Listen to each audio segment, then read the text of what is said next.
Hello, this is Tom Lengner. And I'm Rob Oler, and this is another great episode of Rob and Tom making sense of long-term care planning. Well done. Yes, that was very melodious. All right. Again, we're Rob and Tom with American Senior Benefits here in Scranton, Pennsylvania. We're aligned with the Smith Insurance Services Agency.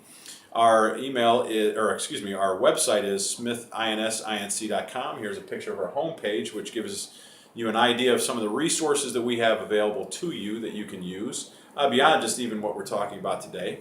But we also encourage you to contact us at robandtomasb@gmail.com with questions or concerns. You can even comment below. You tell us what you think, tell us what you'd like to see, and tell us any comments or questions you might have that specifically refer to you that we may be able to answer for you, or call us. Absolutely. At 570-575-5836, and we will do our best to get those answers to you. All right, let's make some sense of long-term care planning. Yes, why it's so important. Some statistics that are provided to us by phca.org, which is independent of ourselves, which means that the information is a lot more objective than what we might want to throw up out of our own little cabezas. There we go. An estimated 70% of people currently turning 65 will need some form of long-term care in their lifetime. And they will receive an average of 3 years of care.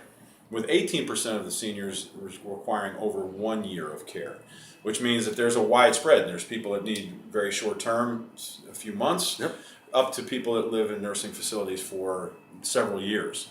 Absolutely. And why that's important is cost. Absolutely. Costs are staggering. Nationally, the average cost for a skilled nursing care stay is over $90,000 per year, but in Pennsylvania alone, it's actually up over $110,000 a year. So you can see why it's important. And they say the average person in a nursing home is a female over the age of 85 and is suffering from some sort of dementia.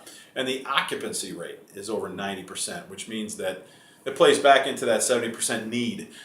Not only have there been a tremendous need for skilled nursing care, but with this baby boomers entering senior years and people being healthier and living longer, it's playing into the fact that more people are needing care, and the more facilities they build, the more they're filling them.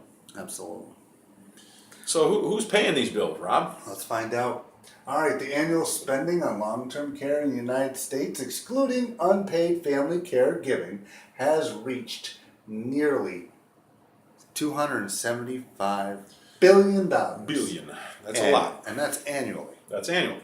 47% of that is being picked up by Medicaid, and we'll go on a little bit later on how you qualify for Medicaid. And 23% is taken care of by Medicare. We did touch on that in our Medicare episode. If you're interested, take a look if you haven't already. 23% is paid by families out of pocket, and that goes into playing into what we were talking about earlier about how much of an impact that the cost of skilled nursing care can have on an estate.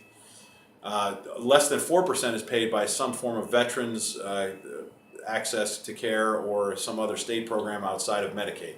And this one is the most staggering for me. Only 3% is private long-term care insurance. That's where the people take the wherewithal to protect their assets, protect their family, protect them, to get choices to have long-term care insurance. So, Rob. Yes. What's up with the fact that people are in a tougher time actually affording out of their own estate? I mean, is that something you could write a check for right now? I don't know. It's quite expensive. But most individuals and families cannot simply just cover the cost. They have to pay. They have to figure out a way to do it. Yeah. And what we're actually trying to say there is that a lot of times people are leaning on Medicaid and Medicare and as a form of payment for their long-term care expenses. But what's happening is, while a majority of long-term care services have been provided by Medicare and Medicaid, funding deficiencies at the state and federal level are increasing dramatically. If you individually are having a tough time paying for it, let me tell you, the fact that more people are leaning on the government to pay for it means that the state and federal budgets for these expenses are ballooning and causing a great deal of distress. which is pushing the government, whether on a state or federal level, to encourage people to do their own planning, which is why we're actually talking about this. Absolutely. And the market for these insurance products have been rocky and remain small to date. The value of uncompensated care provided by family and friends is estimated at $450 billion Yes. annually. It's dramatic. I even said it dramatically. That's correct. That's correct. He is quite the actor. Yeah. So why do we plan at all? Yes. Most people look at long-term care insurance or long-term care planning as a means to pay for care. The way we approach it with anybody we sit down with about this subject is we look at it as a means to help protect the assets that you've earned through your lifetime from being spent for care in skilled nursing or in a long-term care facility. So, and it gives you options. yes, that's another reason why you want to do some form of planning. Protect assets and have options. Right.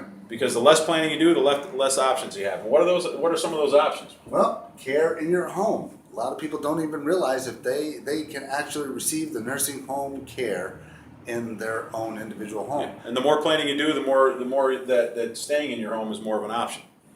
More choices as to what facility you may want to go to. So if you do want to go to a facility, or even if you feel you have to, that staying in your home is not even an option, even if you could afford to do so, having some form of planning in place will open up the options for you. If you are, again, relying strictly on Medicaid or Medicare paying for skilled nursing care, they're going to give you your options, and they're going to be very limited in nature. So doing some planning will open up that scope of options for you. Right, which opens up the door of quality of care, especially goes with the facility.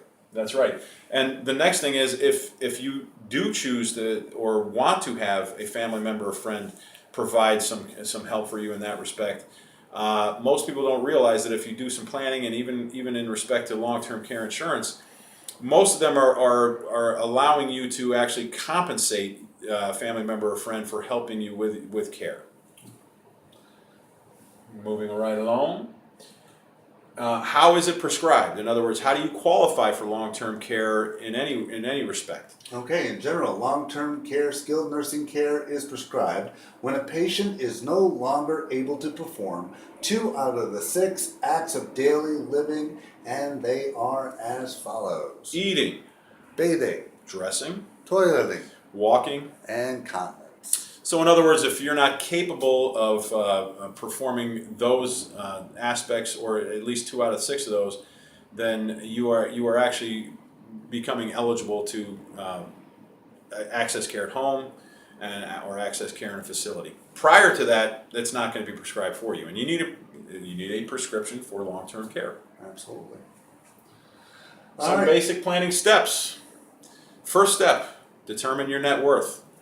And this is going to play into the aspect of if you are a person of means with a high net worth, you may be able to absorb those costs that we were describing earlier. If you're a person that maybe has not been as fortunate and do not have a lot of assets to protect, then you're going to be eligible for Medicaid or Medicare benefits a lot earlier. But it's the people in the middle, and this is where most people need the most planning and fail to do so. It's the people in the middle that have done very well for themselves, but may not have an estate sizable enough to withstand the costs of long-term care and skilled nursing costs, and will have a tremendous impact. That will have a tremendous impact on the value that they leave behind. And if that's a concern for you, then that's something that you need to start thinking about. And also, what's the second aspect? Also helps in determining what or if you have assets that you truly want or need to protect. Yeah, and that's basically if you do a net worth examination and you decide, well, I may be a person of means, but really these assets are not something that, maybe I don't have a lot of family members or what have you that I need, or maybe I don't want to leave behind much in the way of, some people tell us, the best estate plan in the world is the when you write a check to the funeral director and it bounces. I've expended all my assets before I even need care or whatever the case may be, and they're not worried about what they're leaving behind to their family members. If that's the case, then planning may not be as necessary as it may be for others. Most people, I would venture a guess, would like to at least be able to have some form of assets left behind, so that it's not because again.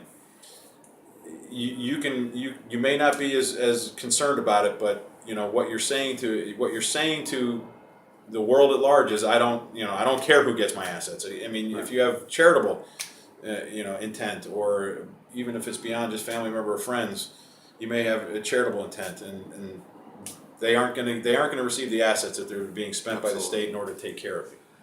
What type of care do you want? Professional, family, or a combination? Home or skilled nursing facility? Now, why is this question important? It goes back to the acts of daily living, which are right there. Eating, I'm good with my family doing that. Bathing, not so much. Dressing, not so much. Toileting, not so much. Walking, okay, they can help me walk. And continence, not so much. So those are the kind of things that you need to take in mind. Are you going to have your family members or loved ones, your son, your daughter? Yeah, take care of all the aspects of your needs if it comes to that. Points to ponder when applying for Medicaid benefits. There is, in other words, if your intent is to apply for Medicaid benefits when that time comes, the government is going to take a 5-year look back on any assets that you might have dispensed of within that period of time, so that they can actually reclaim them. You may have gifted to a daughter or grandchildren X amount of dollars for college funding. And if it's been within a 5-year period, the state may actually come back and say, no, we need those monies back. So a good question, Tom, is what do they actually leave you? Your significant other, your wife or your husband, what assets and monies do they leave you? Not much. When you enter into a home. Yeah, not a heck of a lot. You're allowed to keep your primary residence, but they can even attach the value of that after you pass away. But personal property, in other words, personal effects that you might have, unless there is significant monetary value, and there's a market for those assets, they're going to allow you to keep. They're going to let you keep one car, and God bless. That's in most people's cases, it's not usually the newest and greatest. You can keep life insurance under $1,500 in death benefit. It's not much. It's not much. You can keep in cash $1,500 for burial expenses, and assets held in specific trusts. And that's a lot of times when people do some preliminary planning, that's what they're talking about with their attorneys.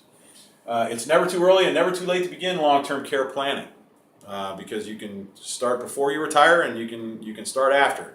The earlier is obviously the better, in almost any phase of planning in your life. Now, long-term care insurance is only one aspect of long-term care planning process. And that comes back up here into the assets held in specific trusts.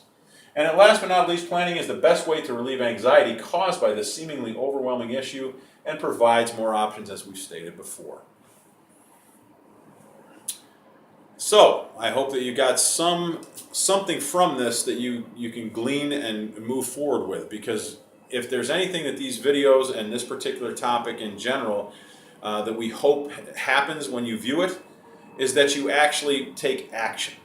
Whether it be contacting us, which we certainly recommend, obviously, or if it's just beginning the process of removing the veil of uncertainty around this subject that keeps you from actually taking a look at it and taking steps to improve upon. Now, I will have to say, a lot of times you'll see that we are not selling you anything. That's not the point of these. However, you can contact us. We are here to answer those questions. Mm-hmm. As Tom has always said, the whole idea of us doing these videos is to start a conversation. Find out your options. That's right. And to find them out, again, we are with American Senior Benefits, Smith Insurance Services, Inc. in Scranton, Pennsylvania. Again, contact us at 570-575-5836. Rob Oler. Tom Legner. Like and share this video, please. We appreciate your comments, and also share this. Get it out to your friends and family, because they may be wondering how and what am I supposed to do in regards to long-term care. Yeah, you can, again, look for us at smithinsinc.com and some of our resources there, or you can find our Facebook page just by searching in Facebook for American Senior Benefits Scranton, PA. And our email is robandtomasb@gmail.com. We most certainly appreciate your time. We hope you enjoy these videos, and we will catch you on the flip side. See you next time.